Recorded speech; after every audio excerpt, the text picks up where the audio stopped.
baby, my Valentine, yeah. Boy, now you're making my temperature rise. If you leave me, I go die, I swear. You are like the oxygen Hi guys, my name is Noni Madikela. Welcome to the Noni M podcast. So today, I want us to talk about Mnisi and the way he was reacting today. He was not impressed at all because things were concerning his client, right? So Mnisi akakho happy at all. But before we get into Mnisi and his behavior today, guys, please make sure you do not forget to like, to share, to comment, and most importantly, please make sure you are subscribed on the channel. Please make sure that you are watching the videos up until the end and you are watching the ads that are coming through. When you are doing all of those things, you are helping the channel to grow financially and in numbers. Thank you so much. Now, let's talk about Mnisi Kesana and his behavior. Mnisi was so irritated today, right? One of the reasons that Mnisi is irritated is to actually realize actually these people do not have a section 205 for my client for the period that is relevant to the case, number one.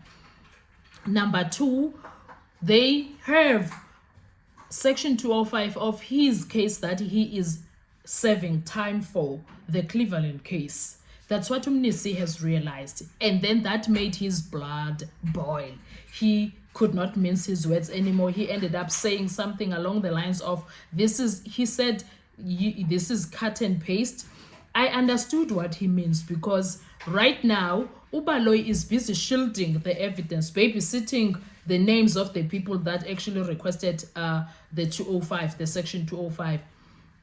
When it's requested to be put on record, he refuses. And then he says it's not Hose and Baloyi. It's Baloyi who started, I think. It's not his evidence. I mean, it's not his statement or affidavit.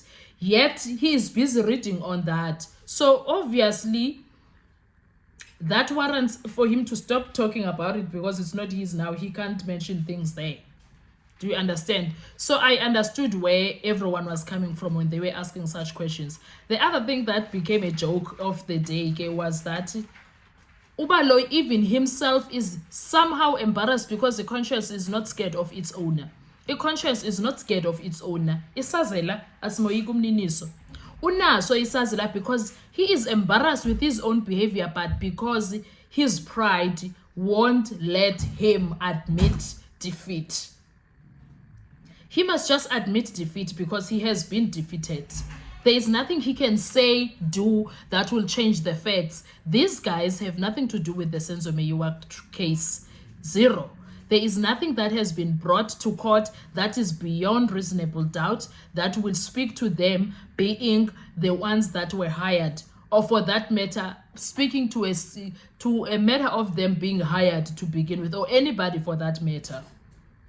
Do you understand? So he just is forcing things. So I loved what Mnisi did. I was happy with Mnisi. I don't want to lie. I was happy with him keeping on standing up and disturbing the whole situation and saying, I do not understand. And what about the accused that do not even have the capacity to read and understand that? If I am getting confused as Mnisi, what about them? So he speaks to their constitutional rights. And this judge does not even care for that matter. Urata doesn't care about the accused.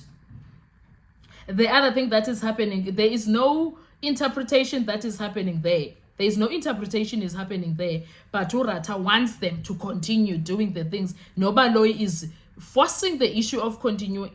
Kanjani when people are not sure what's happening.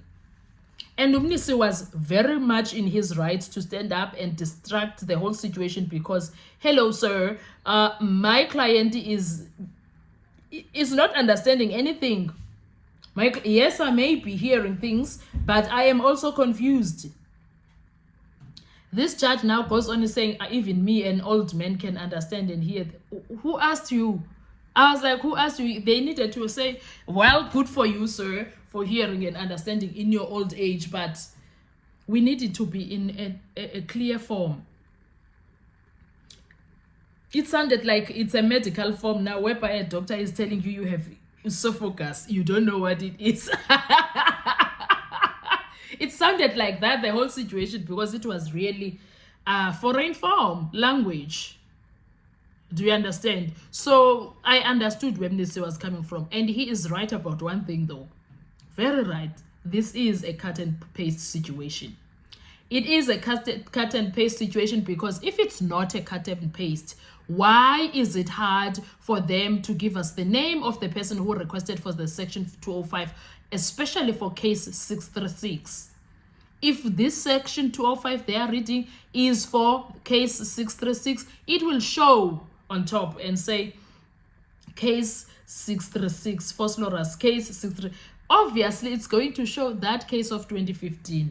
That's why now they don't want it to be on record. Well, I'm looking forward to cross-examination, because who's going to stop them from when they are saying let's raid? I want the defense to make that host read and say, can you please read that statement? He has to read, and we have to get to a point whereby we get to see, did Gininda apply for any section 205? That's what we want. We want to know who was the magistrate, who was the magistrate who was involved, who was the prosecutor who was involved, when the emails were sent, when did they came back from the service provider, all of those things. That's what we want to hear, and that's what we want to see happening there. The one thing that they are not willing to give. So I loved when Mnisi said this is a copy and paste. It is a copy and paste because it's for the Cleveland case. If they are saying they can't get to section 205 for 2014, they can't have it for all of them if they requested it themselves. The reason they will have for section 205 for accused number 3 is because they requested one from the Cleveland case. That's the only thing that makes sense. Otherwise, if we are building amazinyo when we are saying that, then please beam who was the person that requested the section 205, and when was it requested, and who was the prosecutor involved, and who was the magistrate involved in that. And we need time frames, please. Time frames, dates, times, yonke leyo nto leyo. Year, those are needed. Because Ugininda thinks he is very smart, right? Ubaloyi thinks he can play the game. They must play the game too, Abba. They need to play the game, because what is this now? And why is this judge, Yonke Ntonje, he is in a rush. He's in a rush. He's rushing situations there. What is he up to now, Yenje? Why is he acting strange and funny? Like, there's a lot of things that are going wrong here, ne? And whatever went wrong with this Senzo Meyiwa case in the cooking and manufacturing of it, it went very wrong. Whatever went wrong, it went very wrong, because now there's nothing to salvage from this. Zero. Anyway, guys, what are your thoughts about Mnisi and calling a spade a spade? Cut and paste. What were your thoughts? I want to hear from you from the comment section. Thank you so much. I'll see you on our next video. Please make sure you do not forget to like, to share, to comment. Most importantly, please make sure you are subscribed on the channel and you are watching the videos up until the end. Thank you so much. Enjoy your evening. Bye-bye. Need to survive, I'll be